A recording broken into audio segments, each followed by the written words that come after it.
Absennya Irwan Musri saat Maya Estianty pulang ke kampung halaman orang tuanya di Surabaya beberapa waktu lalu memang sempat menjadi sorotan.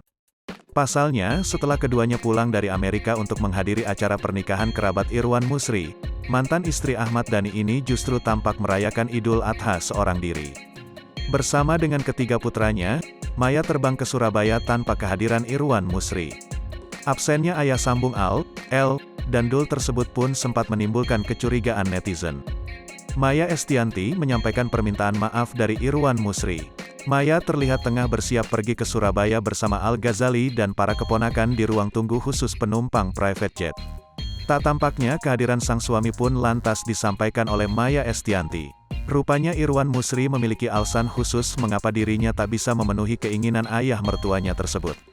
Alhasil lantaran keadaan suaminya tersebut, Maya Estianty pun hanya bisa merayakan Idul Adha bersama anak-anak dan saudaranya tanpa ditemani oleh Irwan Musri. Maya pun mengungkap penyebab Irwan Musri tak ada di tengah-tengah keluarganya saat momen hari raya ini.